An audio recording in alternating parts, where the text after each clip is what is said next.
All right, folks, I have 6 o'clock, so we are going to get underway. Let's start with the Pledge of Allegiance. Flag is to your left. Allegiance to the flag of the United States of America and to the republic for which it stands, one nation, under God, indivisible, with liberty and justice. All right, just so everyone knows, this meeting is being recorded. Please let us know. Welcome everybody to our official first school committee meeting of the public comments. If anybody would like to come up, just please identify yourself. Hi, everybody. For those of you that don't know me, my name is Rachel Kearney. I'm the new NTA, Norton Teachers Association president. And I just wanted to take a minute. I prepared conducted a poll on the new cell phone policy that you guys had appreciably implemented last year.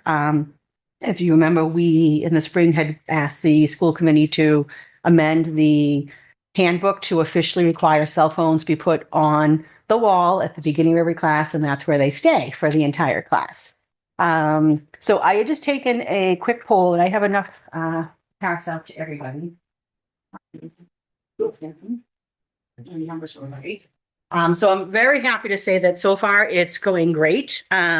This was just data taken through the end of today, so it's just based on the first 7 days of school. And it was just a quick poll, 3 questions. The first one was, how do you think the implementation of the new cell phone policy is going so far this year? And we had 44 responses. I pushed it out to about 60 staff members. So, 3/4 of them replied, which is a pretty good ratio at the high school to get that much participation. About 64% said it was going excellent, and 36% said it was going good. We had no fares and no not well. So I think everybody so far is very pleased with its rollout. The second question was just how many students in your classes do you have not complying with the new cell phone policy? And of the 44 respondents, 100% of the people, they had only 0 to 3 people in all of their classes. So, so far, I'd say. So can I just get? Yes. Maybe I'm reading this incorrectly because it's been a day. So I'm reading this as they are complying. It's not like they are not complying. Right. So how many do you have that are not complying? So if you had like 2 people, you would have put the 0 to 2. If you had 6 people, you would have chosen 4 to 6. So I know we have a few students that are having some challenges, and so admin's working directly with them. But I think it's probably at least about 95% or more of the students are, all buying in, putting it right on the wall. And then, my last question to the staff was, how many referrals have you had to write so far this year for noncompliance? And again, I'm happy to report that everybody is in the 0 to 3 category.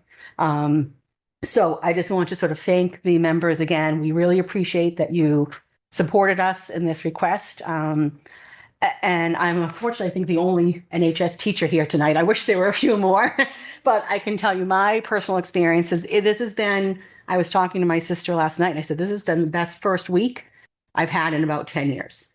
It is amazing how much more learning is already happening without the cell phones on their persons. In math class on Friday, it was Friday last block, which is usually like the worst time to roll out new material. We did it in our math class. And when it was time to sort of work independently, we had said to the kids, you can work alone. You can work at the people on your table. Every kid in the room was doing the assignment, asking people at their table, oh, how did you do that one? Or, oh, I got a different answer. Like, it was just amazing and so rewarding to see the level of engagement and learning that was happening. So, I know this is only the first 7 days and we're all sort of in our best behavior time period. So my goal is to hopefully probably end of October or November, push out the poll again and hopefully ensure that our numbers are still this positive. We had our first faculty meeting on Monday at the high school. And as our new principal sort of reminded us, it's going to be imperative that the staff keep up with enforcement of the policy, write a kid up every time they don't comply, because if we start to slack off, then the students will start to slack off, right? I mean, they're students, they're teenagers, they're going to follow our lead. So I think our faculty is pretty resolute. We've all seen how much better school already is just within the first week. So again, we just sort of want to thank you guys for supporting us, having our backs, because I think it's going to lead to a lot more student engagement and learning and great things at the high school. So thank you. Thank you. Anybody else with public comment? Seeing none, we'll move on to the next agenda item. Vote to approve the minutes of June 11th, open session meeting. We have both separate, right? Yeah. Yes. we both. Yep. All right, so vote to approve minutes of June 11th, 2025, open session. Has everyone had a chance to read those? Yes, and I found some discrepancies that I just wanted to note. If we go to page 5. This is on the 11th? Yep, on the 11th. At the bottom, it says Mrs. Gustafson thanked everyone that has been working on this. She addressed Dr. O'Neill about student IEPs and how we start including student invoices. Dr. O'Neill updated that the school utilizes character strong curriculum and activities for a simple way of including students. If those notes could just be adjusted, it should be, I had inquired how we're including student voice as part of the IEP development. That makes more sense. Yeah. Yes. Well, I went back, I just had to go back. I went back on YouTube and I watched, because I'm like, what was I talking about? So, well. Thank you for your paper. Yeah, so and this was 3 months ago. So, no, I was talking about student voice in their IEP development. So I think adding that language for clarification there. And then, character strong curriculum and activities for a simple way of including students. Again, for more clarification on that, it's actually really, it's a simple way of gathering that data to be able to include that student voice as part of the IEP process. So if that, those things could just be adjusted for that, that would be much clearer. Thank you. Yep, thank you. All right, so with those changes, there a motion to approve as presented otherwise? So moved. Second. All those in favor? Aye.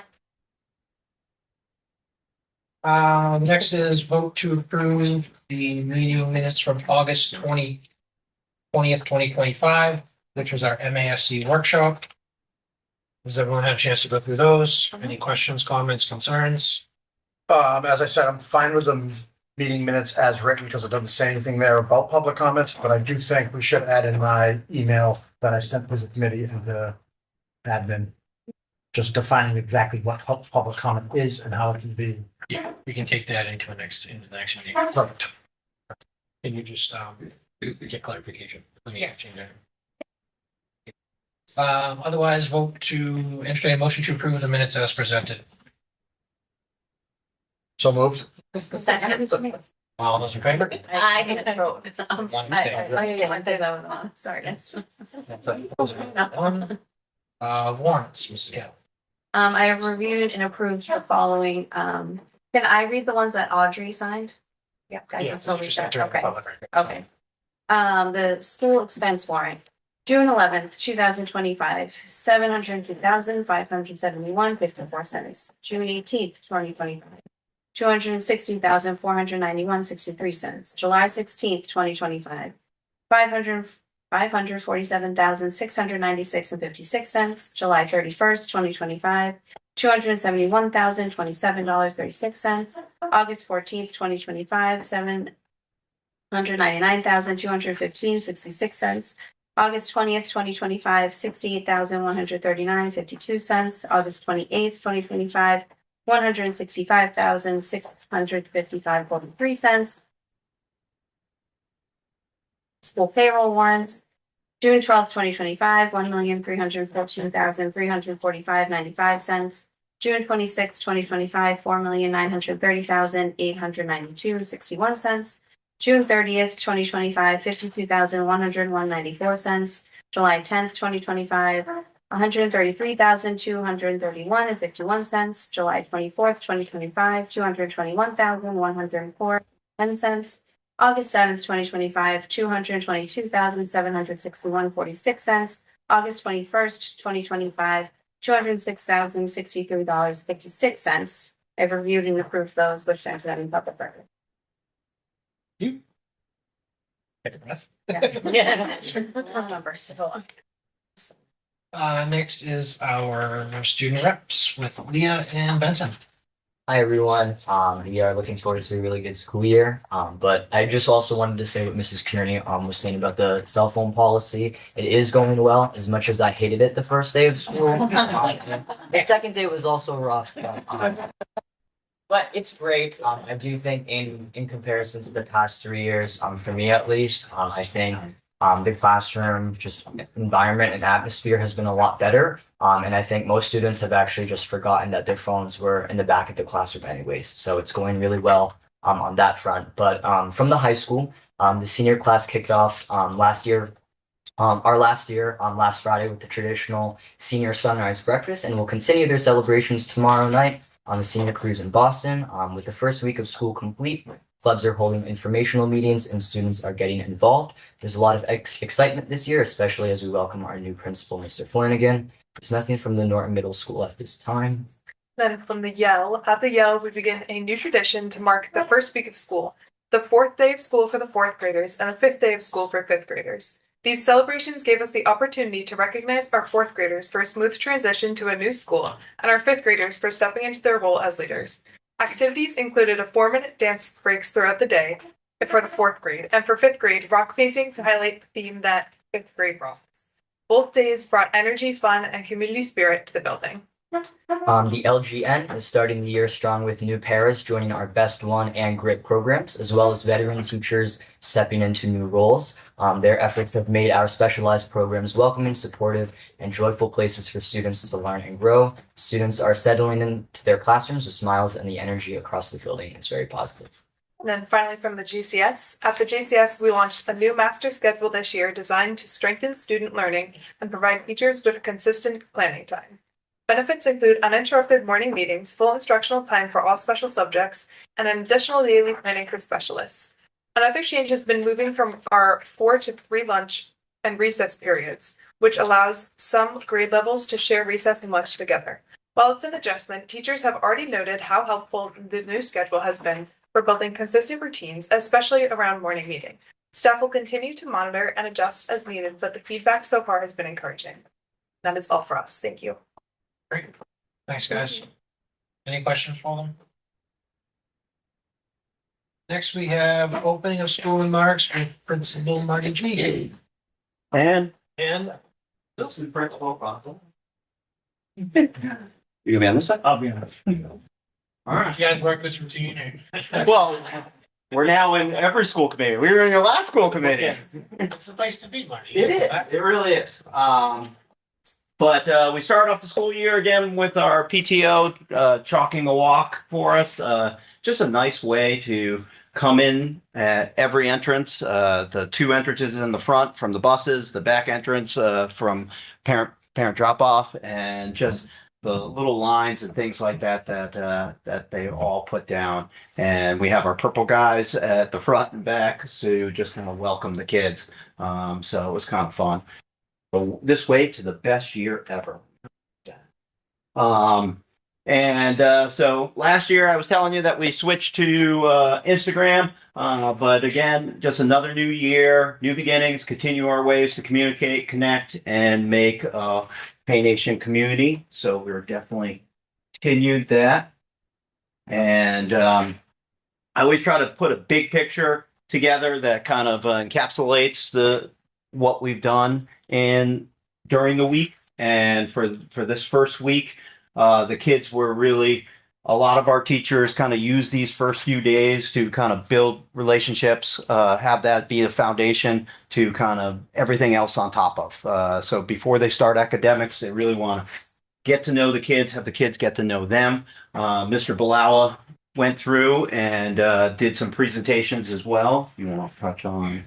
Yeah, no, the presentations are just about being, like we talked at the last school committee, about being respectful, responsible, and safe. Leads to good news calls with 50 hashtags, which is for our book vending machine, but it was all about being safe, being respectful, responsible, and safe, following the school expectations and going through the expectations, and then moving forward, what Sergeant Dana, our school resource officer, Him and I every year will visit the fourth grade, probably at some point later this month, and we'll go through again school safety, internet safety, and things like that.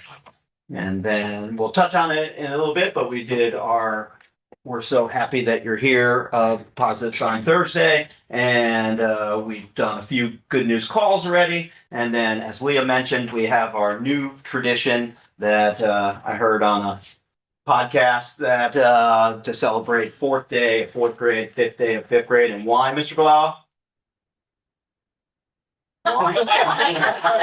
We didn't practice. As teachers, it's going to be a few more times. But again, hopefully for the students, it's their own. And again, so those first few days, kids were having the bag about them, bag about me. Teachers were doing some games where they were getting to know each other in weird and funny ways, like walking around with a cup on your head. But just little things that I think the teachers did, which were just so much fun. So many smiles on the kids' faces. And if you know me, then you know that I love posting and taking pictures of the kids. So we have just so many smiling faces here, there, and everywhere. And Mrs. McAllister outside with the kids going over recess games and just how to play recess games, which is just so important in after their summer to relearn things. But just so many things just to build them up and build that foundation of what we want before we start putting the academics on. And here we had the fourth day of fourth grade, and we're all trying to get attendance better. So here's a way just to like come in the fourth day of fourth grade. There will only be one of them. I don't know if we could do that 180 times, but we'll try to think of things. But they had like a long paper chain. They did some games. They had a conga line during the 4-minute dance parties that were going on in the fourth grade. Lots of different fun kind of activities for the kids to do, and hopefully just make it a memorable event for them. Fifth grade, we did fifth grade rocks, and the fifth grade basically had different rocks, and some of the kids are keeping it in their classrooms. I saw kids today in their class just like kind of having it in their hand and kind of rubbing it as they were reading. So it was just kind of a fun kind of thing that we just kind of did. And they all made them their own, wrote different things on them, made them different. And I kind of included this last one because, yes, we have all these fun activities, but we also started getting them back into learning. So we, and they're still smiling. So that's definitely good for us and good for them. And then, as you can see, we're back into it. We're getting back into it. These are some pictures from even today that I took that we're using the whiteboards, kind of showing our math. Getting into reading and writing, and teachers guiding at the side, which I always love, and even getting outside. But a lot of different things happening, and it's been great. And we talked about this, that we just have PBIS everywhere. It's within our hashtag system that they can come and get a book vending machine. But it's all about positive behavior. It's all about trying to get to know them and see that we want them to do well and why we want them to do well. Even like just, which I always love, is our morning note when they come in late. We're just happy to see you here today. We have the purple hashtags. We got the white hashtags. I think it was last week, someone earned 50 hashtags already, which is just unbelievable in the number of days. And today was our second young man who earned his 50 hashtags to get the book from the book vending machine. When we were here last, we presented the good news calls of the day. We're already back up to 2 a day. Yeah, we talked about how powerful they were, and I called a parent and made a parent cry. Happy tears. Happy tears because she was so excited that her daughter got a good news call today. And it's early in the year, but, it's not about academics. It's about, for example, we had 2 students who were sitting at snack. They invited someone who was sitting by himself over to the group. We do things like that. And we're so impressed with these fourth and fifth graders, I have a whole list of kids that have already been nominated for Good News Calls. It's really awesome. And then this is what they get, right? Yeah, they get the Good News Call, our favorite part. Sometimes it's not theirs. They like the purple hashtags and they like to go to the book vending machine, which is just freshly restocked, which is awesome. And they get to go on Instagram, so they're Instagram famous, and they get to go on the TV over there, which when the classes walk by, they're always looking rubbernecking at the TV. They want to see their picture up there. And these were just some of the ones from last week. And ones we were able to kind of catch and do. Again, we did Positive Sign Thursday. I think this is my 11th year of doing it. And just a little saying of that kind of highlights the week. And just to tell them that we're happy that they're here. We want smiling faces. And again, kind of connects with attendance. Again, there's kids that I pick out and I say, I got to get you every single week. Make sure your daughter. Make sure that, but she didn't have any attendance issues, but we did get a picture every week with her. But To get her for the final one when she graduates. that will be good, yeah. But we were able to kind of do that. We had the morning announcement crew. Again, we handpicked fifth graders to kind of do this. The more the merrier. We're on the TV now, so it's video. And the first day, they're a little shaky. After the first day, they're fine. I can't even get them out of my office after. And then I just try to post as many pictures as I can. Kids can't imagine how many pictures I have on my phone, and I tell them I clear them out at the end of the week. So Saturday or Sunday, during the fall football games, I might just like flip through and delete all of them. I end up deleting about 500 a week that I ended up just taking, and I keep some because some of them are just fun. And then here's our Instagram, just pictures of the Instagram feed that we have. Just lots of fun things. And then something to yell about, our weekly newsletter. Here it was for this week. As I said, I usually use the big picture to kind of summarize what happened in the week. I'll do it throughout the year. And then I'll put some words in, not that many, because I know that people don't want to read. So there's words, but then there's a lot of pictures that are kind of the highlight of the week. And we're on our way.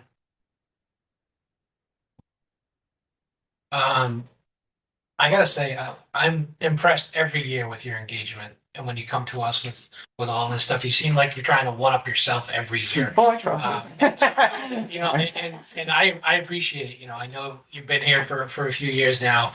Having my little one, you know, be a positive sign person. And I think your engagement really just is above and beyond. And kudos to you for, you know, finding way, because we always, you know, there's always like, oh, they're only there for 2 years, but you make those 2 years super important for every kid that's here. You know, unlike where the other schools, they get a couple more years, but you make their 2 years here, you know, very, very good 2 years. It's just it's not me. It's Bob. It's the teachers. It's them. But it is a team effort. That we do. And one of the kids today said, "Mr. Gagan, why are you cleaning the tables? There's a janitor for that." And I'm like, "We're a team. We pick up where we can. We do what we can just to help out, and that's what we do. So we're all there trying to help the kids along." Anything else? All right. Thank you.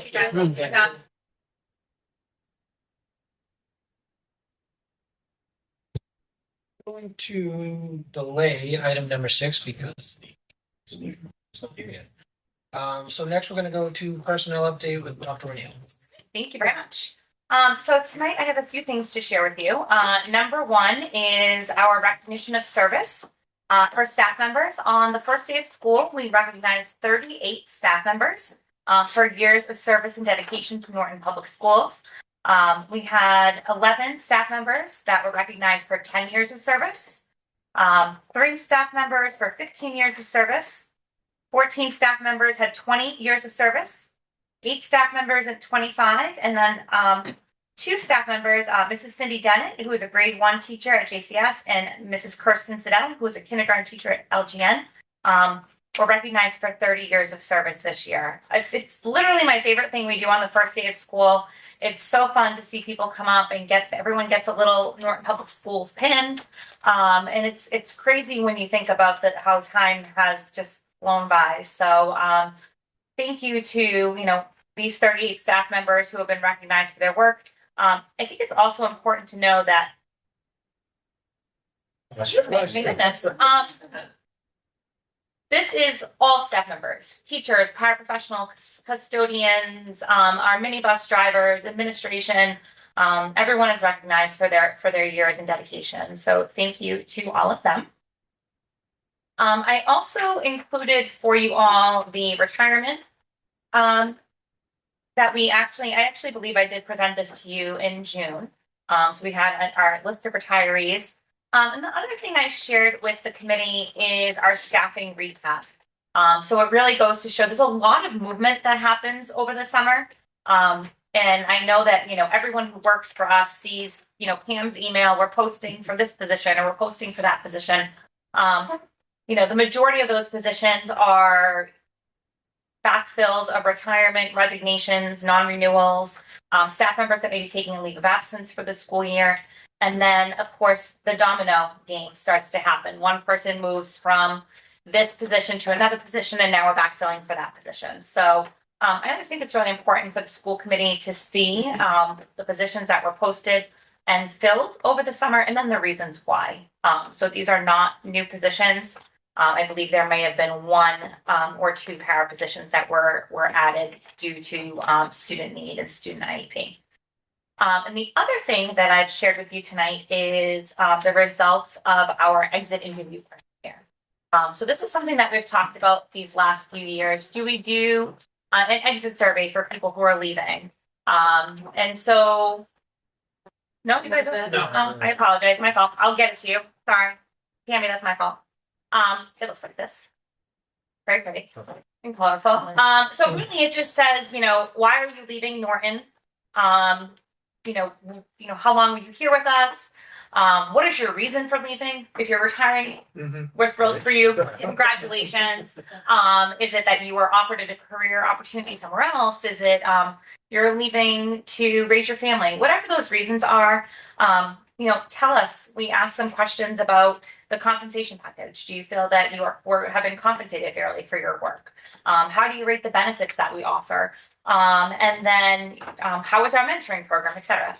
And then we ask if they would like to have an exit interview. And I met with each of those people who said that they were interested in, having further conversation. And it was really beneficial. Number one, just to thank them for their time, but also, hear the things that they really appreciated about Norton Public Schools over the years and the things that they wish we could change. And so it's, I will share that with all of you. I apologize that I thought it was in the packet. But I think it's definitely some interesting, reading for all of us. One of the things that we talked about earlier this year with the staff, and I think some of you were there as well, is that if we're going to do surveys and we're going to ask staff for feedback, it's important for people to know that, number one, we're reading your feedback, we're considering your feedback, and we're taking it seriously. And we're using that feedback to make us all better. So we're definitely doing that with this exit interview as well.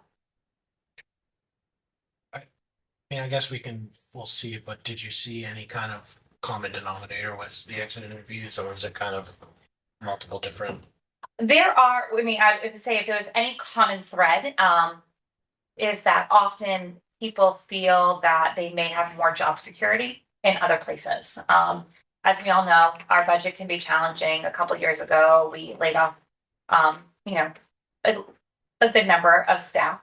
And so therefore, there are people who may be in a role that's, highly sought after. They might be a special educator in a really specific area, or they may be a content teacher that is really difficult to find. And so at times, if they see something that maybe perhaps looks a little bit more secure and they don't necessarily have a lot of seniority here in Norton, they might take that risk. The other thing is that people always like to be closer to and that's not something that we can help with. If you, live in Burlington and you're working in Norton, the two aren't going to magically become closer overnight. And if you can find something that's closer to home, we do often see that as well. Now kind of flipping back, do we still have open positions in the schools that we're still trying to fill? Or- We have one special education, I'm gonna look to Pam to confirm with me. We have one special education position and one para position? No, just a special education position. Can I answer? Please. We have one, special education teacher. Yep. We have two building-based subs. Okay, We have an elementary reading tutor okay. and 0.5 school psychologists. And then we have some positions. This is supposed to. Oh, all right, so those I'm not too worried about. Those people still, there are people still in those roles at the moment, right? Yes, yes. So I felt really good, and then, so yes, we are still looking, to fill a few positions. Thank you. Mhm. Any other questions? Nope. All right, our next item is review and vote on town meeting articles for the second. They just one, town meeting article this year for the fall.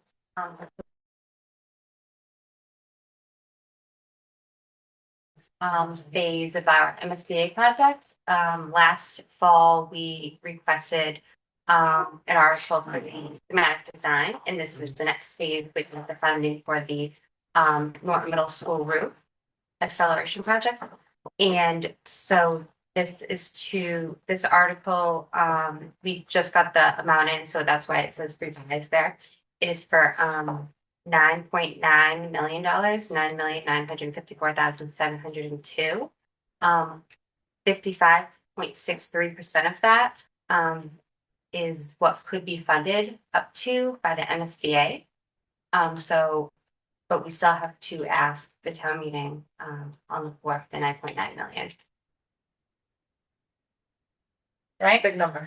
So as Christine mentioned, the number itself is kind of hot off the presses. So as the committee, I think, is very well aware, the town meeting timeline to get your articles in and capital is early. We usually have to turn things in by the middle of August. So we had to, send in the warrant request without having the amount. And we just got the amount just a few days ago.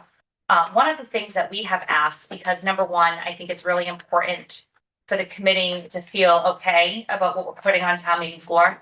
We have actually asked our OPM at Ty and Bond to come and present to you all at our meeting on the 24th, now that we have this firm timeline. So it's kind of two separate parts. Number one, we have to approve to get it on the warrant in time for the actual town meeting. But I want us all to be able to sit down and have some conversations. I think looking at your faces, and I know that I won't speak for Wade and Christine, but I will speak for myself and say the number, the 9.9 is so much higher than I ever imagined it would be. And it's interesting because when we meet with them and they kind of go through the process of what they're recommending for the coverage itself, it is a full replacement of all of the metal aspects of the roof. But the rubber aspects, it is a remediation and resurfacing. So I can't even begin to imagine what a full total replacement would cost, but we have kind of asked, if it's 12 million, is that a better option? And you're getting a brand new roof. So that is part of the reason that we asked them to come out and present to you all on the 24th. So we will be able to kind of get into the nitty gritty of that at our next meeting as well. So I assume because of the timelines, we have to get this in, but the numbers could potentially go up or down depending on. They will not go up. Yeah, we'd have to go back to town meeting. Yeah. Unless they go through remediation on the rubber as well. So There. this is, I apologize, go ahead, Christine. No. So no, I'm sorry. No, go ahead. So that's including all the contingencies and everything. So they didn't want me to say this, but they don't think it's going to be close to the 9.9. There's definitely quite a bit of buffer for the contingency, like almost 500,000. And there's other items in there that we have to have. Like different solar pieces, which we don't need, we already have, just all different things that they're gonna explain next time about. So there shouldn't be any going back to the town for more. I guess my big concern with this is, as we've learned in New England, flat roofs on buildings just aren't gonna work. So is that something that's in this plan? Because I didn't get through the whole thing, but is that, I don't know. we're just gonna have to The go? the other reason that when we met with them, we were like, wow, this is very high. They were like, well, you have a very unique roof. There's so many pitching, and Shocking. a huge piece was that there was a lot of masonry involved, and they don't typically see that. So it's unique and pretty, but it's very difficult to restore. So that was like a huge part of, which again, I'll explain, a huge part of the piece of why it was so expensive. It also, when it comes to square footage, it's 97,500 square feet of actual roof, which is huge. And as Christine mentioned, the different levels and layers and pitches, it's one of our staff members actually posted a picture of her daughter, like for her first little soccer game over the weekend.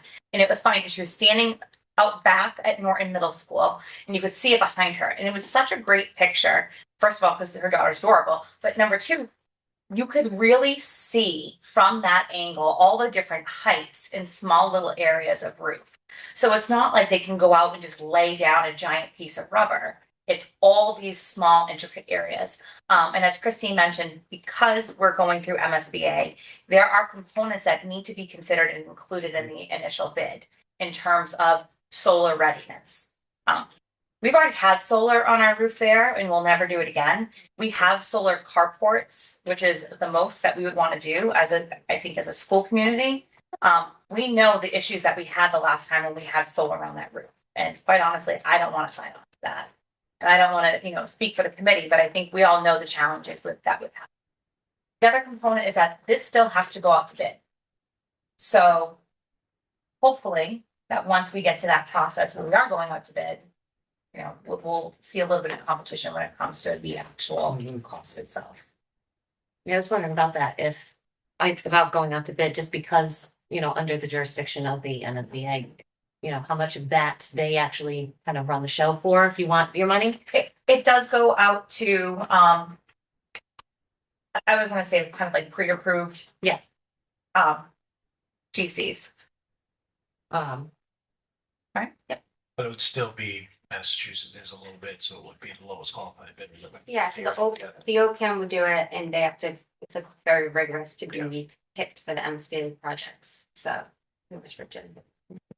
Yeah, I mean, the roof is labeled as having 29 different sections.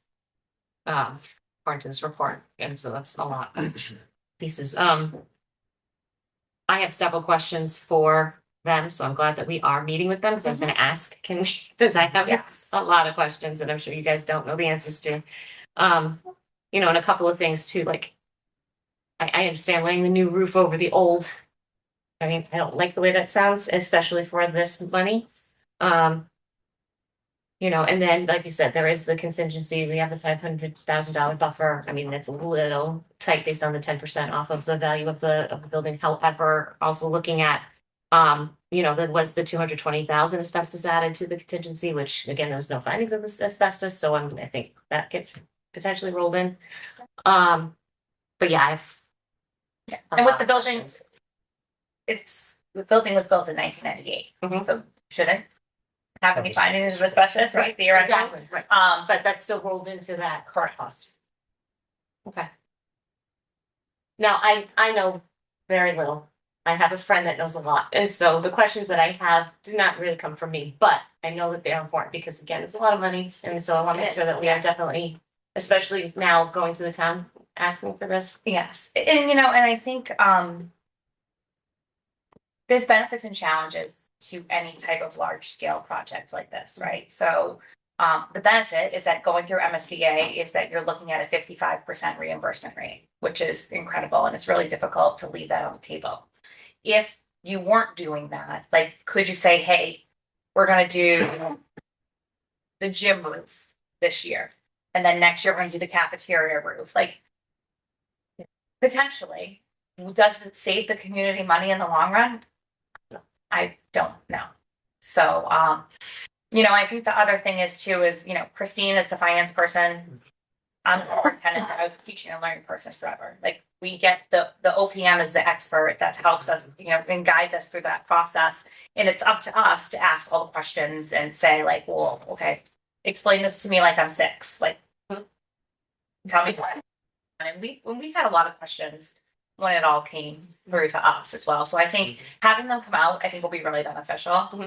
We just couldn't get it together with that timeline and just getting the amount. So Mold, water, air quality, talking about how the airflow, like just so many things. The timeline, that they have this anticipated timeline that it'll be done by 8/31/26, and we all know how these things go. So then what happens? It's So, they did talk about that because we didn't think that was really tight because they would start in June. And then if it did go into September, not November, like a couple weeks into September, I guess they would work around. They've done it multiple times where they do projects on the year, so they would work around. But that would be the very the, the pressing hazardous, Correct, yeah. sulfur Mhm. dealings. Yeah, okay.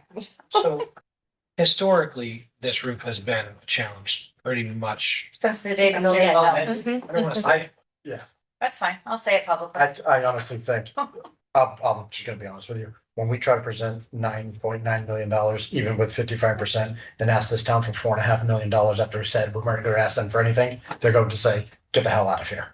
And they're going to tell us that we're gonna have to do a debt exclusion for spring town meeting. So I would throw out 2026, because that ain't gonna happen. I think regardless, it's going to have to be a debt exclusion. Like, we're gonna have to borrow the money for this. And so, that's a conversation that I had very briefly, with the town accountant earlier this afternoon, and just, we will 100% have to borrow this. Yeah. So, And they know this is coming. This is not a surprise to anyone. The amount is. The question- But what it says, The initial much more than- estimate, so, yeah. Right. And when the residents see this and say, wait a second, because this is again, we know how this looks and it has nothing to do with you. Yep. But this roof has been a problem for 25 years when we were in 7th grade and moved into that roof, Yeah.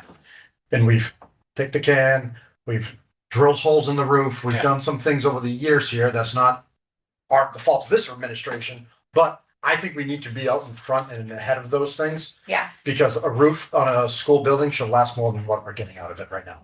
Absolutely. And I think that the challenging aspect of this is that we know what costs look like for everything. Like, you go to the grocery store. And so it's very important for me that if we're going to do this, that we do it right. Correct. Because I don't want, And yes, 20 years from now, I'm not going to be here.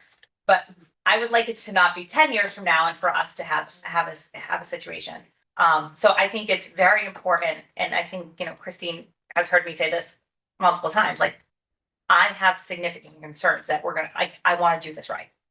Because I do not want to continue to have the issues that we've had for year after year after year. But also to play devil's advocate, if I remember correctly, I believe you had mentioned when we started discussing this like a year ago. Part of the issue is not to put blame on past administration, but wasn't it in order for us to get any support from the MSBA, the group had to be a certain age? Correct. The MSBA will not look at it unless it's at least 25 years. So we were really bound to that roof if we wanted financial support. Correct. But we also did dumb things that cost us our warranty for the roof too, Okay. Yes. correct? Correct. Yes. Yeah.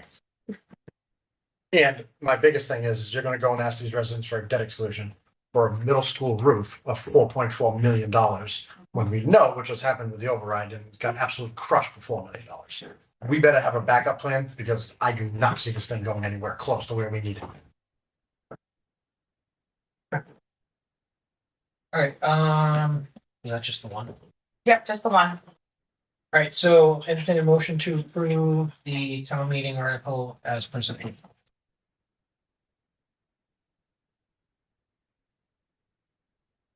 So moved. Is there a second? A second. All those in favor? Aye. Post. Aye. Steve. It was a 3-1-1.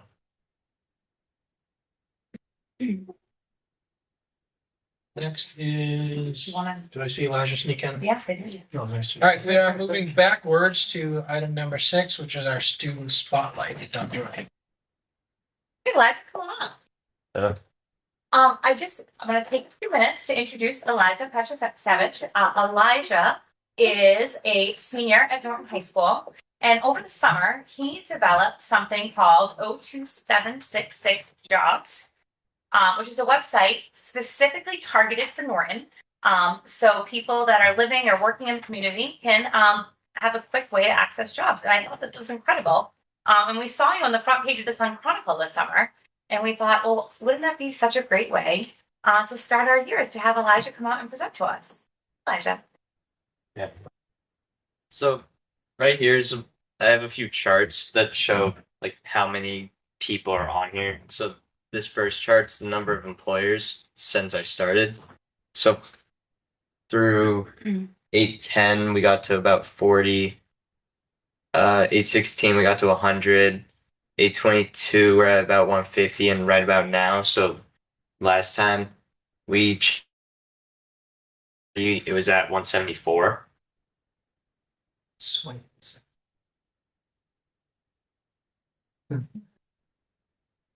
Hey. And then this is the chart of all the jobs that are posted right now. So at about 810 it was 90. At about 816 it was 140. At 822 it was about 190, and currently it's at around 240 jobs. So around 810 it's at about 400. 4-ish, it's at 1,400, and right about now we're at almost 1,800 people. Elijah, tell us a little bit about what sent you down this path and what you were thinking. Well, during the start of the summer, I was trying to look for a job, and I couldn't really find one.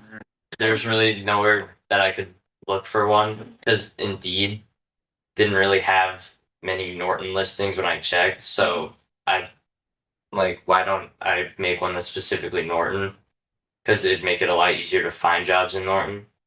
Because I don't want to go work somewhere like Boston or like Attleboro. It's not I ended up finding the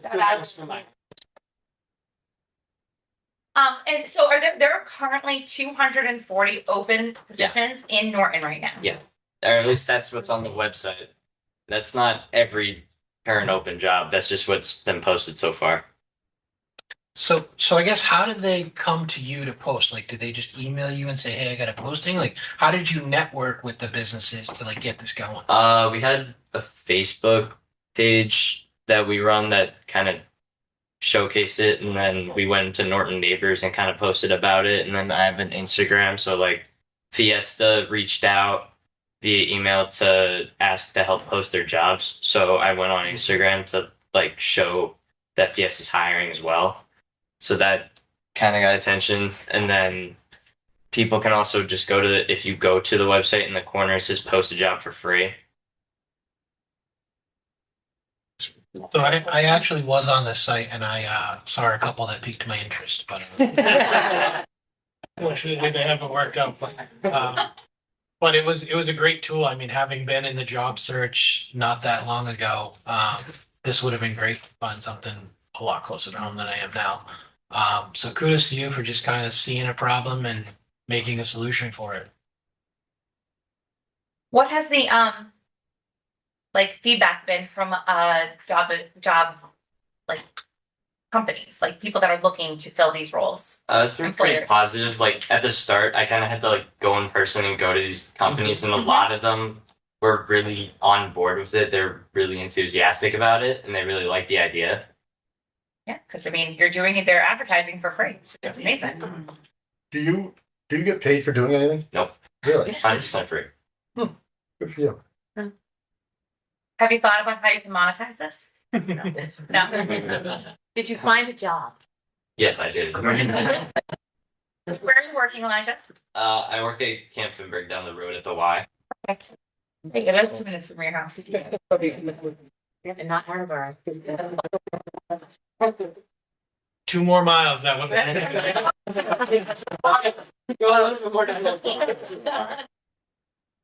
Okay, so I have one last question for you. You're a senior, so you're thinking about your plans for next year. What are you interested in doing as a career or as you when you're a grown up? And it's okay if you don't know because I'm not sure I've yet kind of either. been looking into like engineering and business right now. Yeah. Perfect. Very, very cool. This is gonna look really, really amazing on your resume. Awesome, awesome job. Keep up the good work. Thank you. Great work. Awesome.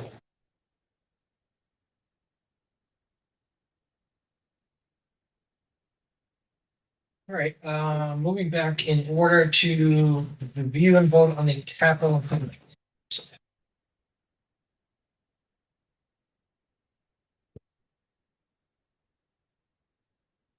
So this is our capital, potentially, fall town meeting capital article. So we have 3 recommendations. So I'll just go through them all, starting with the first one, which is the stage 4 at Norton High School. I went and took some pictures too to show you how poor it looks. So this is the original floor from 1972. It's been sanded multiple times and it pretty much no longer can be. There's cracks and they're trying to fix it with, it looks like electrical tape or duct tape. And it's still just becoming a little unsafe, especially when they're using it for instruction. So we are looking to get that fixed. We got 1 quote so far, and that is for around $25,000. The next is our 3 out of 5-year lease for the tech displays at the middle school. That I've already seen before. Those are the 70 clear touch contract boards. In third is the one that we've had for a little while, and I've been working with Jared at the highway department. And he is working with the asphalt company as well to get us a revised quote because it keeps changing. And that is just paving the top coat for that second entrance or exit rather at Norton Middle School near the Tricentennial Park. Now, refreshment, I thought we had already had this approved. Is it just trying to lock it in? The second access road? Yeah. No, it has not been approved. It just keeps coming back like a bad penny. Oh, okay. And it's interesting because when we first started talking about it, it was about half the cost. Yeah. It was closer to, I believe it was closer to 40,000 when we first had this conversation. I got really excited today because I was over at the middle school and I saw all these paving trucks and I thought maybe they were just doing it out of the goodness of their heart, but they're the cemetery. So, but I did get a little excited for a moment there. This is something that I think, and we've talked about, like, would just be good for the community as a whole because number one, it's a great parking area for the park, for Tricentennial, for the middle school. It could be, you know, a benefit for St. Mary's, thinking about Halloween parade, all of our other parades that kind of go that way too. But it's definitely goes to show that, you know, the costs increase significantly. But we're not asking for anything, you know, major in this round. I think the stage, as you can see from the photos, is in really poor shape. This is something that has come to our attention especially from the drama club at the high school. It's becoming a safety hazard for students. So that's something that we would like to get done. And then we do have a number 4, which is a tractor. We're gonna need a new tractor at some point. But this is a conversation that I know that I've had with you and I've had with our team. Like, I would really love, especially with a new town manager, for us to explore a little bit of resource sharing. Because I think that there's no reason for the schools to buy a tractor unless the town to buy a tractor if, you know, we can work collaboratively and see if we can potentially cut some costs there to just perhaps share some materials. But happy to answer any questions that you have on that. So looking at this, so we do have like 5-year projections of the things that we're anticipating. Yes. Yep. Because I haven't done this before. All right, and then off to the Yeah, we'll go 5 years. yeah, sure. And then off to the side over here where it says dates. Yeah, that's when we first put it on. That's what I thought. Okay, because some of those definitely go way beyond 5, and so that's why I was trying to make sure that I was understanding. You know, so like the stage floor is brand new that we've been asking for, but then there's some things that go back to like 2018. And so Classroom furniture. we try to predict out as much as we can, right? And it comes down to things that are nice to have and things that are on fire. And so unfortunately, sometimes things pop up that you didn't really realize, and your priorities might shift and change a little bit too. So we've been very fortunate over the last couple of years to be able to do some furniture at the end of school year, at the end of the school year. So this year we did some furniture, I believe, at LGN, and then I believe we did some furniture here at the Yale. Is that correct? Correct. So that's good. We update as we can. It might be like one grade level at a time. Right. Versus, the middle school is the place that I would love to get some new furniture. They still have the chairs that connect to the desk. And so we would love to get some more flexible seating up there.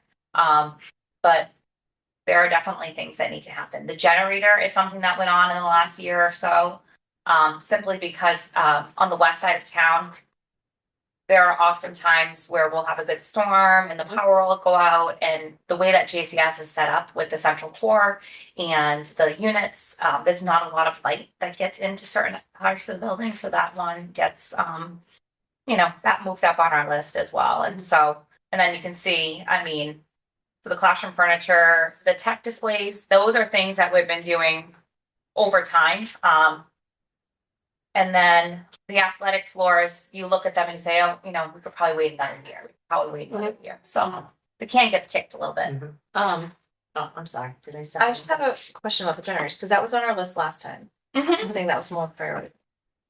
When we're looking at that versus the staging, the generator potentially, we had issues last year where we didn't have electricity, we lost a day of school. Like, wouldn't that be higher on the priority list than the? It's a huge cost differential. So we're looking at probably like $400,000 for a full building generator. So versus the 25, which might be a easy win. I'm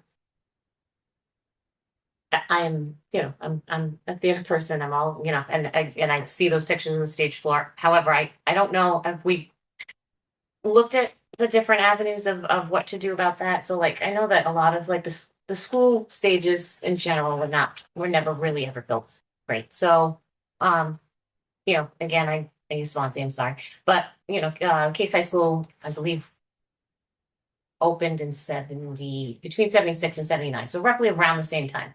And they long time ago, they don't use that wooden floor anymore. They just laid Luan over and painted the Luan, and that's how they have operated since. Has that ever been something that was considered, or pricing out a cost of doing it that way? Are there rules, are there regulations, are there things? Because again, that just seems to be a typical. One of the challenges with this particular stage floor is that when we did the addition and run out back from 2011 to 2014, the stage itself was used as a storage / staging area, and no pun intended, right? So what they did was they took a lot of their really heavy equipment and materials and supplies, and so it really compromised, number one, the floor itself, but also underneath it, like all of the support systems and structures. So I think we can definitely look at other avenues, but I think what we would need to do is, number one, we need to replace the surface, but you also need to make sure that the support structure underneath is sound and able to, withstand singing, dancing, tapping, all those other things as well. So, and so this would essentially do that. yes. Okay. And I think the other thing that's important to discuss is that we give you one quote for this. And the reason we give you one quote for this aspect is that, for example, the parking lot or the surfacing, if we go out and we get you 3 quotes and we do it twice a year, and you're going to these 3 companies, and you haven't done it, even though it's been on your list since 2019, people stop wanting to give you quotes because it's not a good use of their time, which is unfortunate for us. But once it's been approved, we go out, we get the 3 quotes, we bring them back to the committee, and we say, this is our recommendation, this is what we're looking for. So if the stage was approved, we would go through that process and we would bring out other contractors to give us more information about alternate ways to do it. A great example of that is last year we were approved for carpet, recarpeting the library and the main office, LGN. And so the quote that we received was way lower than the initial quote, which was nice. So we were able to just do a little bit more of that carpeting within that structure as well. When it comes to the paving, so Tricentennial is town. Correct. So is there any talk of them participating in this?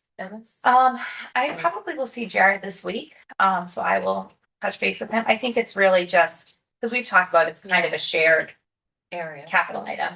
Yeah, well, in your example, St. Mary being reutilize it and all this like that, it instantly came to my head. So I'm like, okay, so Yeah, I don't even think they own the share. I Yeah, think I think it's we're using it and the other thing is that we're plowing it.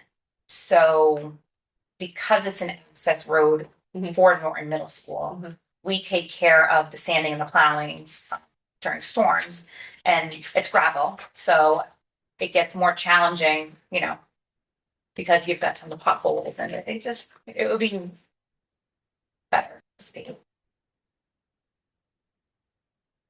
Any other questions? I think my only piece would be is capital's been approved now for the last 3 years, and every single request has been approved through the capital committee. No, except for our access road. That's right. That's the only one. Mhm. Everything else has been approved. Yeah. So should we strike while the iron is hot? What else do we ask for? well, I think it's a new era now. We have a True. town manager, they could be looking at this completely different. Yeah. But when we So I mean, without the tractor, we're looking at about 150. and they were quick to give out tractors.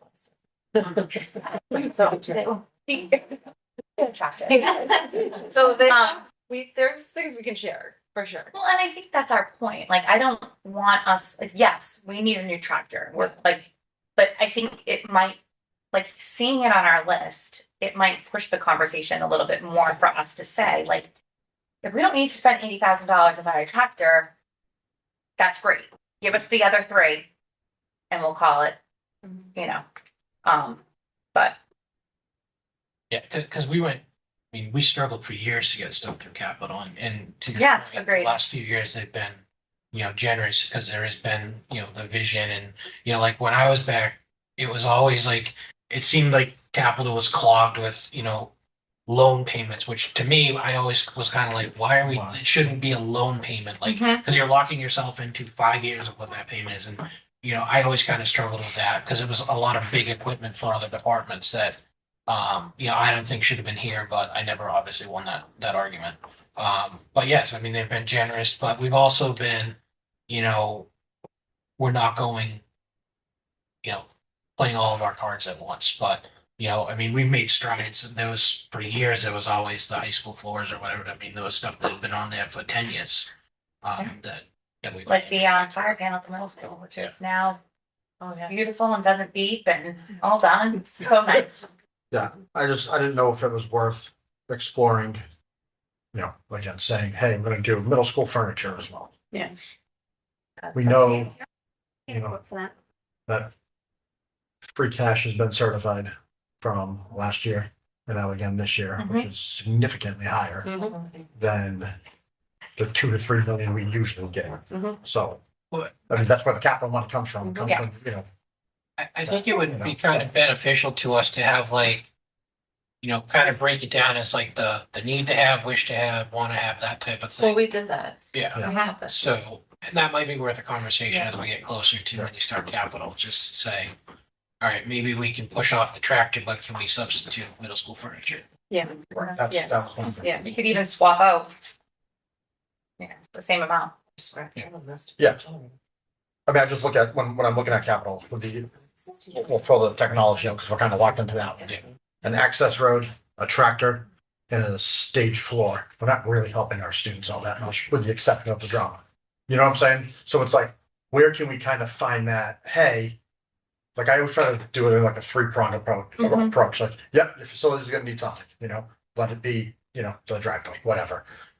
How can we get something else in this building? This is pressing. We had to do the water heaters over at the high school. Emergency situation happens, whatever. Not fun. And then, but like, where is that benefit to the students where we know, hey, we do have a little bit of extra money here. If we can dump $50,000 in and change all the desks in the middle school, there's a win, So I don't know. That's just my thinking. And I think, Dr. O'Neill has mentioned, like, at some point, we have to start looking at sharing costs because, again, a lot in front of our schools does not make it our school lot. The park was there. To me, it's town property, but yes, we use it as access, but when it wasn't there, we didn't use it.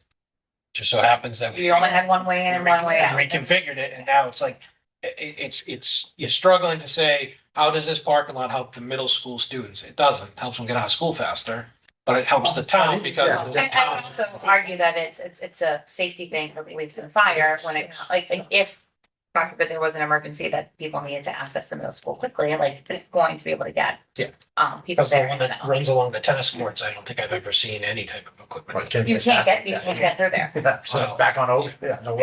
Yeah, you definitely can't get through that one, and then you really can't get through the one that's next to on the other side of the bank. So, I mean, those are all egresses to and from the middle school, but you can't access them. Have you heard of capital meeting dates yet? I have not. I think the new town manager is getting it up. Yeah. Great. We had a great meeting earlier today.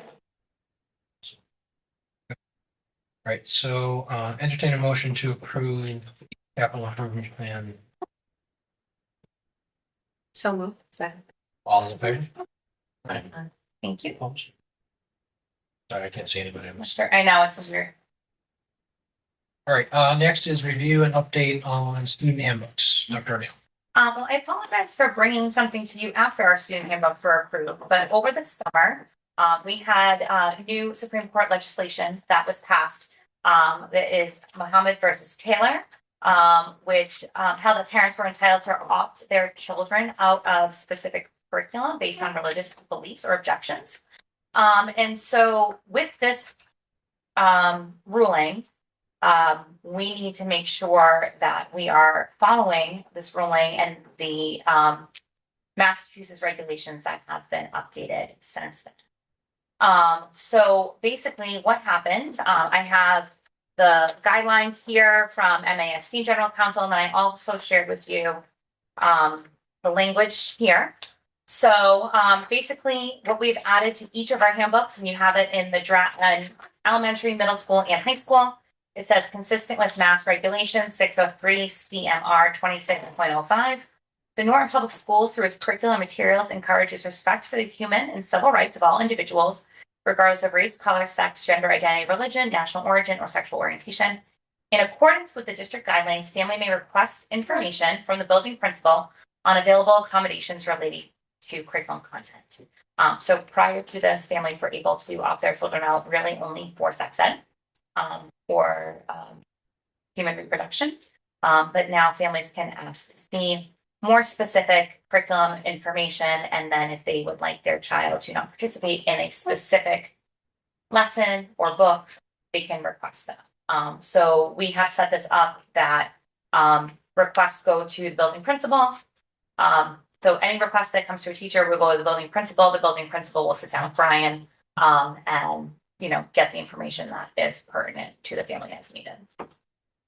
So I guess, I mean, the last sentence is very broad, which I'm sure is by design.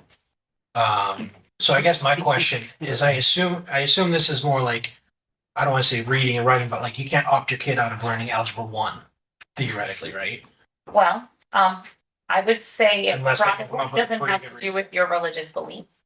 But it's based on religious beliefs. So basically, a family would have to say, I would like to opt my child out of this particular lesson or this story or something along those lines because of X. So they would have to be able to But if someone says that, why are we sending them through the principal and then to meet with Brian and everything else? Well, because they have to, basically, what will happen is they have to be specific about the actual lesson itself, right? So if, right now, I'm just trying to think of like give you an example. Like the Holocaust About evolution. or something like that. Okay, yeah, they want evolution's a great example. I don't want my child to be taught evolution.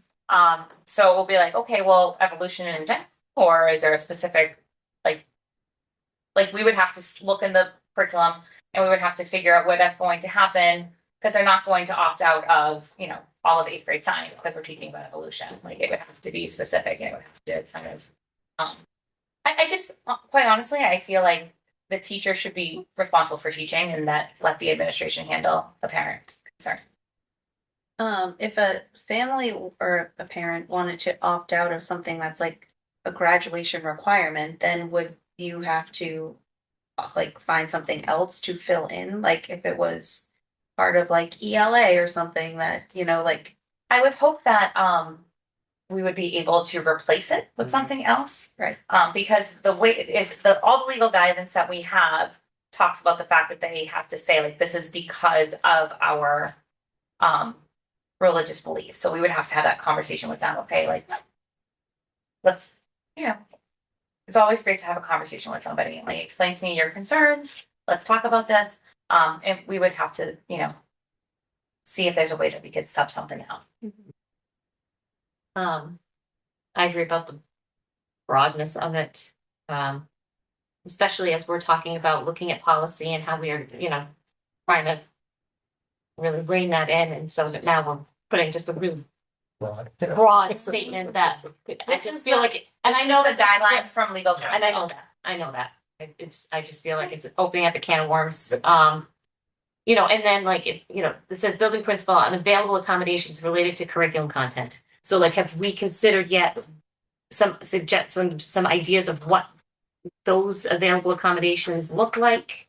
How deep are we going with this? Because again, I don't know. I think it's a challenging situation because you don't know what you don't know until it comes up, right? So I think looking at the specificity of the request will help us say, okay, like how much are they looking to opt their child out? What are the justifications to that?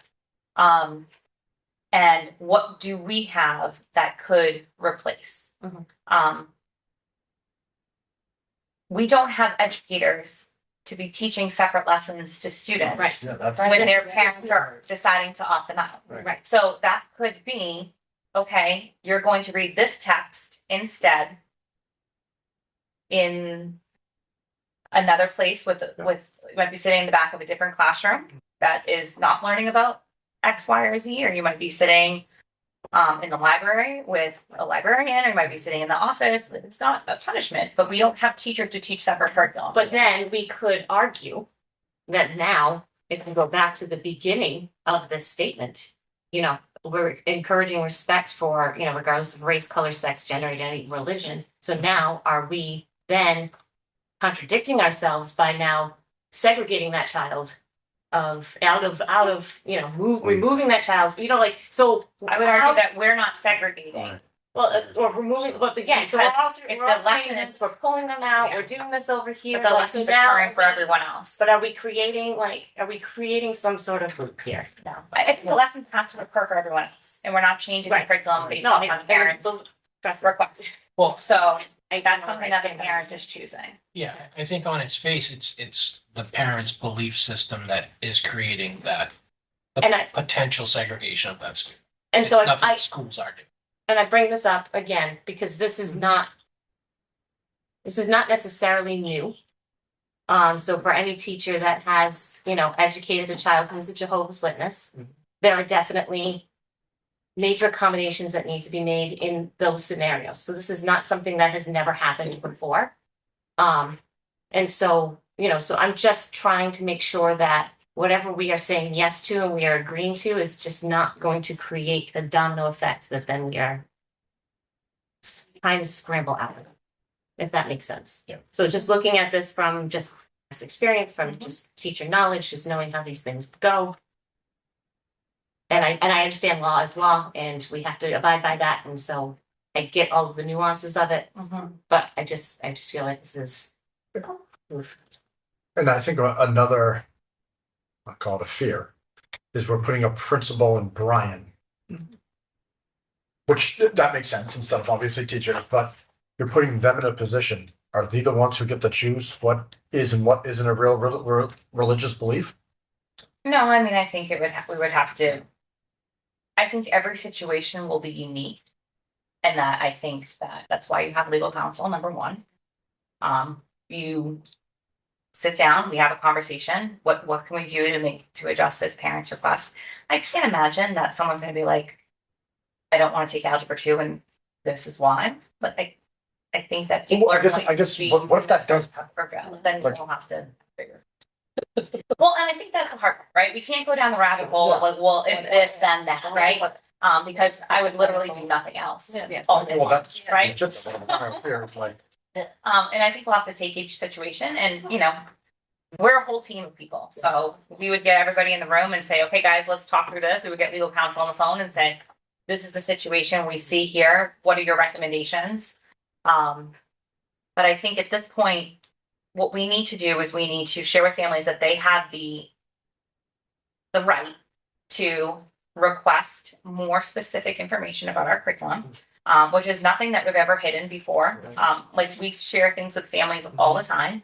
And one of the things, and Brian and I were talking about this, we used to have all of our curriculum maps on the website, like for anyone that wanted to go online and click it. But with the new implementation of Into Reading and Stepping Stones, like those all had to be updated, so they're not quite there yet. So those are things we'll work on this year too, because it's very easy to say to a family like, here you go, this is what we use. And any questions, Because I know, like, working in the reverse of this is like when there's, sensitive talk, you get the notice home and you can Correct. say, we will make other arrangements. Because I remember seeing stacks of those for a couple of classes for my kiddos. I got one for my 7th graders today. Yeah. And that's the thing is that's obviously the flip side of this. But I guess to borrow one of Nick's favorite, it seems like this is a rather unfunded thing, unfunded mandate from the state. Because what if there is a cost associated with going out and getting other curriculum? Triplets, there could be an associated cost. Okay, so I would say number one, I don't know that we're obligated to go out and provide alternate curriculum. We might just give them an activity or something along those lines. I think that we are living in a very interesting time period. And quite honestly, who knows how quickly this is going to turn around and change again. But I think that it's important for us to make sure that, number one, we're working really collaboratively with families if they do have concerns. And it wouldn't be the first time that I've met with a parent that has concerns about religion or gender identity or any one of those things. We have conversations like that all the time. It's now being formalized for us. And that's the part that I think is a little bit different. And so therefore, covering our bases to make sure that families know that they have access to the information. So like, for example, with the curriculum nights coming up, we met earlier this week. Brian does all of the, slideshows for a good chunk of the curriculum night. So like the teachers don't have to worry about that, the principals don't have to worry about that. And it shows the families what we're really doing. And Dan, just to address your question, we're given a lot of latitude over a suitable alternative assignment. So I want to just, for purposes of like, it's not, community members' families don't have the authority to change our curriculum. If there's an opt-out for a sincerely held religious belief, it's the school's jurisdiction to determine the suitable alternative assignment. And then who's responsible for creating and implementing that? Is that going to be you guys, the administration, or is that going to be the teachers that have to then create? That's Brian's job. That's right. Oh, boy. I say that with love. Yeah. It used to be my job. Well, I mean, I think that's, How things evolve. That's how the teachers do not have time to do that. Does anyone, So that's why I'm There you go. asking because, oh, I'm just making sure that we're covering. does anyone know the history of where this came from? Yes. Yes. Yes.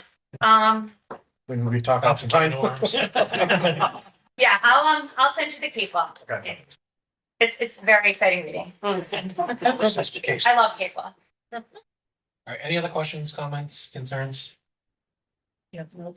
Entertain a motion to approve updates as presented. So moved. Second. All those in favor? Nay. That's a nay. Mm-hmm. Next is discussion and vote on surplus material. Sorry. So I have two items, well, actually, more than two, technically, but, to discuss for surplus. The first I is, love Massachusetts. the first is for approval to donate some koi fish that we have at Norton High School. It was in one of our classrooms and it was used for instruction for the past several years. And now we no longer need them. And we don't have any use for them and, a way to take care of them, to be honest. So we have reached out to different companies, not companies, organizations that can, save them to be rescued. So we are looking for approval to donate the fish. 11 years, this is the first one. That's how you No. how much time we spent talking about fish this summer. We have a couple staff members that are feeding them every day. Okay. I mean, I saw the whole thing. And it is really important for you guys to also know that there were also goldfish that were set up in this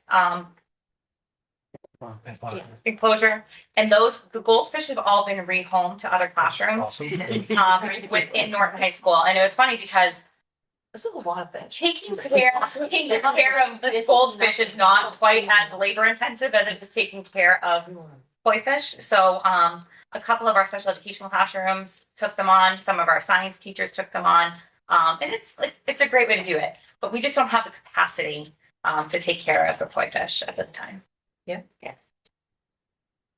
Good. And there's another. And the next item is one of our older minibuses. It's actually a minivan. And it is from 2008 and we barely use this van anymore anyway. And last time we brought it into the shop, they said that it was not very safe to drive. So parts underneath the engine were kind of rusted and corroded, so they didn't any longer that you tried to drive. They were afraid things were going to fall out. We brought it to the highway department to see if they could weld it. That was not a good idea either. So we're just going to, if approved, bring it to the select board for surplus. Any questions? Entertain a motion to approve surplus material. So moved. Second. All in favor? Aye. They're gonna go rescue. Yeah. Yes, right to the toilet bowl. No, because then we'll have pipe problems. It was never. It's an opposite. All right, next is first reading JEC regulation of school attendance and JH student absences and excuses policy revisions. So I'm bringing these two attendance policies to the committee tonight for a first read. We have done a lot of work over the last year or two around our attendance protocols within our student handbooks, and we're having a lot of conversations about the importance of attendance at the district level. So therefore, what we wanted to do was update the attendance policies to align with our practices that are taking place in our schools, to share the same language that we're using, and also add components of collaboration with families for the school attendance teams. So we streamlined the excused absences. So absences are really only excused by a physician for a court appearance, bereavement, religious holiday, college, career, or military service related appointments, or other exceptional reasons upon approval of the principal or designee. We also, it used to be really specific about how long students were absent and may require a note. We do have some students that have significant medical issues, and asking those families to go and get a note every time they may miss a couple days is really challenging for them. We may also have students or families that are taking advantage of particular situations and calling and saying that they're ill when they're not. So we wanted to make sure that we included in there that we have the right to request medical documentation depending on the severity of the length. And that it will be determined by the building principal and the district nurse. Additionally, we took out the whole section on unexcused absences because that talked about how you would write the letter or the fifth excused absent. It was very specific. And so what we did is we updated that to look specifically at chronic absenteeism. So we defined here what chronically absent is. It's a student that misses 10% or more of their days enrolled. So today was school day 7. So if you've missed more than one day so far, we're in trouble. And sometimes that happens, and other times you start to see kids, develop a pattern right out of the gate. And so, instead of saying these are the specific guidelines for tardiness or dismissal, we said that, student handbooks will include specific guidelines around dismissal or tardiness. And because, having a student come late at high school is a little bit different than having a student come late at the elementary level. And then we talked about student attendance teams and how they work collaboratively with families. And then down at the bottom, it talked about the attendance officer, which right now, I think Mr. Goldstein is our only technical attendance officer. But we, kind of changed that out and talked about school-based attendance teams. So that is JEC. Any questions about that one before I move on to the next policy? 2 questions. So first, so crossed out was Norton High School or district sponsored or creative events, competitions, or honors, and then it made those lists. So is that gonna now just fall under the bulleted of other exceptional reasons upon approval of the principal, or? So if students are at something that is affiliated with Norton High School, for example, Benson goes to DECA. Right. He is counted as in school that day. You are not marked absent. Okay. If you're on a field trip, it's the That's same what I wanted thing. to make sure that's what it meant by. Yes, and so we actually felt that language was dated. Yeah. And so, if whatever they have going on, if it's a school event, they are marked. Okay, yeah, I was wondering which way you were going on that. Yep. And then, the other one was crossing out, dentist, only because so there's a scenario where a child needs to have oral work done, is that under? As long as you guys get a note, that's the principal can excuse it. That's Right. Yeah. we said physician. Okay, I I was just wondering, where that line was drawn. Okay. Versus, you can get an appointment at 3:30, but you didn't, Right. for routine cleaning or to tighten your wires or things like that. So, I mean, we want to work with families. While we talk about excused absences, they're still absences, and students are still missing out on instruction. So that's the kind of the thing we want to share with families is that it's I just think of the being. I think of the kiddos like mine who, she'll drag herself to school with pneumonia and flu and everything because she cannot dare be absent. She can't settle on that. So I just wanted to make sure that. I wish we had a million Olivias. So I always look at this from the lens of the opposite of what we are designing this for and making sure that they are understanding and comfortable with. And I mean, we kept that, approval of principal and designee. You send in that note, say she had oral surgery, this is what happened. Yeah. We can just move up a teacher student's responsibility to obtain any makeup work from the teacher and move that right underneath excused absences. Absolutely. Easy fix. I had a quick question on, we added, under excused absences, you added career. So is that, I don't know, when I read that, I was like, so if a kiddo has a shift at Honeydew? Oh, no. So it said vocational technical school, Yeah. and we wanted to like broaden that a little bit. Yeah. So, last year we had a student who was interviewing with the DPW in another community. Like that would be something that we would excuse, but no, like if you're working, Right. no, We don't- that is not excused. No, that's exactly what I thought it was. Yeah. the DPW. Yeah. We don't have like, when I was like, we do job study, like, if you guys like study. Yeah, and we do have the internship program and student and senior project. But that would be like, for example, if they were going to a job shadow or something along those lines. So this kind of coincides with some of those pathway programs. Correct. Yeah. And we just thought career was more inclusive than vocational technical school. It was a little more all encompassing.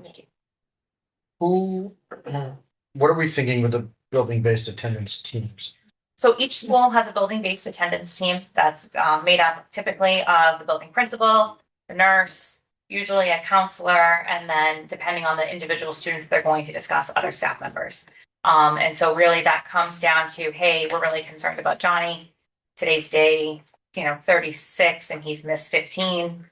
Has anyone talked to mom? Do we know what's going on? And that's, after the classroom teacher has, made those outreach, then it comes from them. And then some of the things that you guys have seen in the past, you've seen the attendance contracts that they've done at the high school, ways to get students to school. So we're looking at doing that a little bit more widespread. Mr. Gagan and Mr. Blau talked tonight about, making sure kids are excited about coming to school. Like it's the fourth day of fourth grade. There'll never be another one. Don't miss it. Like the 8th day tomorrow. Wow. Don't miss it. It's the only one there will ever be. So those are some things that we're working on. So I guess a little bit off topic, but can we see like some of the data for absenteeism maybe towards like December? Yeah. So we kind of get an update to see that. Absolutely. Cause I'd be. That's one of our big goals for this year with the strategic plan as well. Yep. So we're defining this now, the chronic, which I know is 10%, that's the pretty standard thing. How far into the school year are we starting this? So for example, we've got, the first 18 days of school, which is pretty much our first month. That means they missed 2 days. So like now are we going into it because of this, like how proactive are we being? How long are we waiting? Like where are we getting that? Where are we starting to define the line of that 10%? We want to collect that data early because we know from the research that when you are able to pinpoint and remediate chronic absenteeism in the September, October, that process of communicating with families, you have a much better chance of correcting it for the rest of the year. So then to counter that, I'll again use my daughter as an example. Are you looking at the student in terms of like their historical absenteeism prior to that? Or is it clean slate every time? Because again, if you have a child that typically is never out and now here we go, September, October, and they've missed 3 days, they're chronically absent. Are we gunning after that? Or are we going to say, oh, well, if you look back in the past, this is not typical for this child. We're gonna let that one So slide. what I would say too is there's typically different levels of communication. Yeah. So, Christine Hadfield is out. She's never out. She's been out for 3 days in a row. You might get an email from mom and be like, hey, I just want to let you know Christine's had the flu. She's really sick. She's really missing it. Right. Versus a kid that's been out every single Monday since the year began. We've had zero. Well, that's what I was wondering. Is this a case by case or are we? It's a making case by this, case. like- There is no like specific, it's case by case. Yeah, because I think we also got to be careful on the flip side of that. You got a student who might have been great for elementary school, got to middle school, now isn't fitting in. Like we might want to jump on that quick too, so I think it definitely has to be case by case. And as we all know, elementary students not coming to school often has less to do with students themselves and more with families versus a middle school student or a high school student. There's an onus on the child at that point as well. So those are different conversations that we have all the time. I mean, I had a situation today where some kid just showed up at the bus stop at one of my districts for the first time this school year. Because the family had been away and they finally came back. Yeah. Oh, maybe we should send Johnny to school for the first time previously. So, I got the call. I'm like, whatever. One like a bus. Vinny? Sorry, I just like, Yeah. there's a whole team of folks just to answer that question that worked on this prior, and talked about, actually went back and looked at research, looked at what best practices were, and it took that approach. And so there's an incremental, kind of approach to this. At the high school today, we already talked about certain students that were kind of popping off on the radar. And some of those students we knew about, some we did not know about, and had to kind of figure out what that was about. So that approach, they might all get the same email or the same letter, but staff is already reaching out to them, whether it's teacher, the guidance counselor, the assistant principal. So we're kind of doing that. I think the message from the research was to let people know, right? So in your case, you might get that letter. We know, and we've already kind of made that conversation, because one of the things is they said if you get too much individual, you start to lose the effectiveness of the program. So that process has been kind of codified. We're still working on it and develop. Now we're actually implementing it. It's one thing to do it on paper and then to do it in person, but I think it's the whole. So this answer your question, we're already just at high school. Happened to be there today when we were talking about it. We had our list and we kind of went through and like, all right, this one's going to get an email. This is a case we know it's been chronic. We really need to get on this. Right, yeah. Just because again, I know this is like the triggery type thing for some of the kids, like to tailspin them, and so just want to make sure that we're. And they'll tell you in some of our conversations at the administrative level, I was a parent of a child with a chronic illness, so I was very much aware of, hey, we have to be careful. I don't want to get this while I'm sitting in the hospital that day. I think we're trying to eliminate that, but also keep it consistent in that everybody's kind of getting the same message. Okay, thank you. I know after COVID, it's kind of when we kind of saw this really take off in a bad way, if you will. What, I mean, you might not have these numbers right off the top of your head here, but like, is it getting better to start the year? Is it a little worse? Is it right on par with what we've seen over 22, 23, 24? It's getting a little bit better each year. Okay. But I would say there are students that we are consistently concerned about. Yeah. But that's probably happened historically every Before. And many more than it used to be. So I think when you tell people to stay home for 4 months, it creates this like, do you have to go? I mean, I would assume the numbers are getting better just based on, you don't have to stay home. You can just go wherever you want now too. So like, I mean, that alone's gotta help, so. So Okay, good. it's So then we also have JH, which is student absences and excuses. And this was not a lot of change. It was again just updating what we were going to be allowing as excused. Talking about why attendance is important, like consistent school attendance supports students' academic growth, sense of responsibility, and overall success. Families play a key role by encouraging regular attendance and helping students prioritize their daily learning experiences. We felt that was a little bit more closely aligned with the work that we're doing here. And then we added, again, we did not specify the student absence notification program, but again, specified how the student attendance team will work with families once we reach that chronic absentee level. So those are the changes in that one there. Any questions on that? So what I will do is I will bring these back to you on September 24th. I will move that it is each student's responsibility up to right under excused. And unless you guys have any other changes, we'll bring them back for a vote. 25th. Thank you.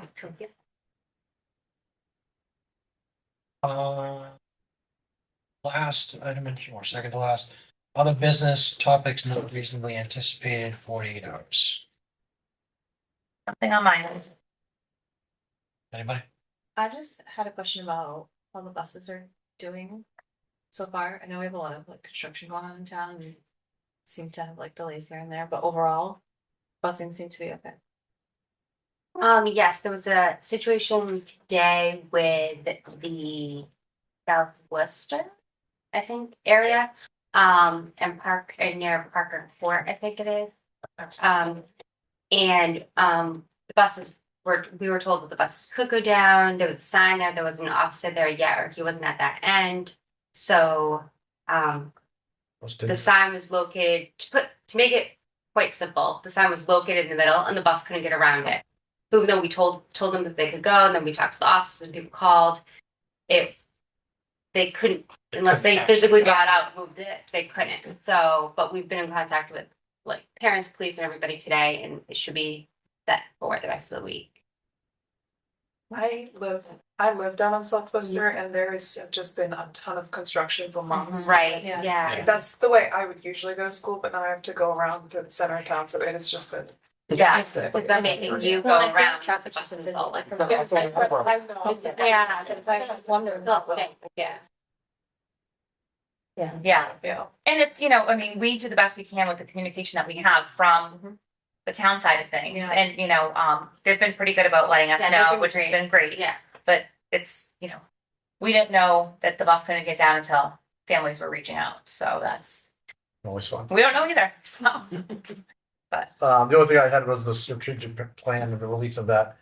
Definitely kudos to Jen and her team, obviously. Ton of work obviously goes on behind the scenes that kind of, releases that whole plan, kind of throwing away Vision 2026. I think the committee was kind of on board with, just really making a plan that's really student centered and focused, from administration, teachers, staffing, school committee, community members. There was a lot of work that goes into that, multiple meetings and so on, but Jen kind of took the torch, ran with it, and I thought, we have a really, really good plan moving forward. And thank you to our amazing intern Benson for taking that strategic plan and making it look beautiful for public consumption. So thank you, Benson. Great job.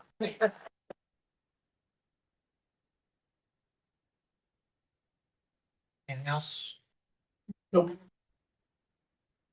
At this time, I'll entertain a motion to adjourn and enter into executive session for the purpose of discussing collective bargaining. We will not return to open session.